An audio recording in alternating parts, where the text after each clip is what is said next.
On connaît tous ce sentiment, n'est-ce pas? Une situation qui n'est pas géniale, mais pas horrible non plus. Ça peut être un travail, une relation, une habitude, bref, tout est juste, ça va. Ce n'est pas assez grave pour tout plaquer, mais c'est très loin d'être épanouissant. Et on se sent un peu piégé comme ça, sans trop comprendre pourquoi c'est si compliqué de bouger. Alors la question, elle paraît simple comme ça, mais la réponse, elle, est bien plus profonde. C'est un peu comme si une force invisible nous clouait sur place, une sorte d'inertie qui rend le moindre changement hyper difficile. Eh bien cette force, elle a un nom, et pour s'en libérer, la toute première étape, c'est de la comprendre. Voilà donc le programme qu'on va suivre. D'abord, on va identifier ce piège. Ensuite, on va plonger dans les mécanismes psychologiques qui se cachent derrière. Après ça, on verra ce que coûte vraiment l'inaction, parce qu'il y a un coût. Puis, on découvrira une méthode en 8 étapes pour s'en sortir, et on terminera avec un exercice super concret pour démarrer. Allez, c'est parti. Bon, première étape. Mettons un nom sur cette fameuse force. C'est un piège psychologique en fait. Un piège tellement courant qu'on ne le voit même plus. C'est le piège de ce qu'on pourrait appeler le confort apparent.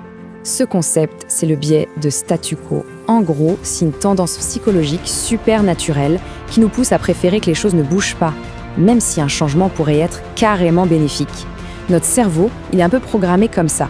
Il voit ce qui est stable comme étant sûr et le changement comme une menace. Il va donc préférer un inconfort qu'il connaît bien plutôt que de se lancer vers un inconnu qui pourrait être bien meilleur. Ok, mais alors d'où elle vient cette inertie? C'est juste un manque de volonté? Eh bien non, pas du tout. La psychologie a une explication très claire là-dessus. C'est le résultat de mécanismes qui sont vraiment ancrés au plus profond de notre cerveau. En fait, c'est une combinaison de 3 grands facteurs qui nous paralysent. Premièrement, notre cerveau a tendance à déformer la réalité. Il va voir les risques du changement comme étant énormes, bien plus qu'ils ne le sont. Deuxièmement, il y a cette peur de perdre ce qu'on a déjà, même si ce n'est pas grand-chose. Et enfin, troisièmement, notre cerveau est un peu paresseux par nature. Il va toujours choisir par défaut l'option qui demande le moins d'efforts. Et cette option, c'est ne rien faire. Restons un instant sur ce point de l'aversion à la perte parce qu'il est crucial.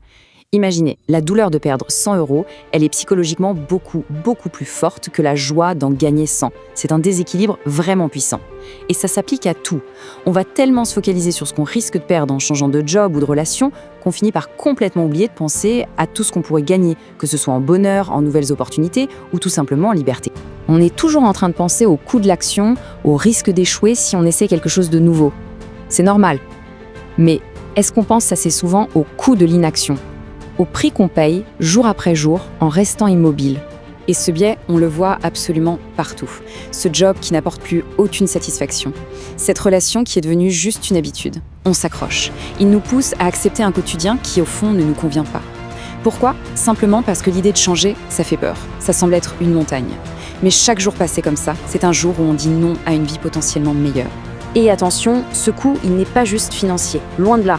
Il se mesure en temps qui passe, en occasions ratées, en frustrations qui s'accumulent petit à petit. L'inaction, elle a une facture, et cette facture, elle est souvent bien plus salée que celle qu'on imagine pour le changement. Bon, tout ça c'est bien beau, mais alors comment on fait pour briser ce cercle vicieux ? La bonne nouvelle, c'est qu'il existe des stratégies très concrètes pour lutter contre ce biais. On va voir ensemble comment mettre en place une approche structurée, pas à pas, pour s'en sortir. Alors, les 4 premières étapes, elles sont là pour changer notre façon de voir les choses. D'abord, la base de tout, reconnaître le biais. Est-ce que la situation est vraiment bien ou est-ce qu'elle est juste facile ? Ensuite, on inverse la perspective. Imaginez, si on partait de zéro aujourd'hui, est-ce qu'on ferait le même choix ? C'est une question puissante. Troisième point, mesurer le coût de ne rien faire.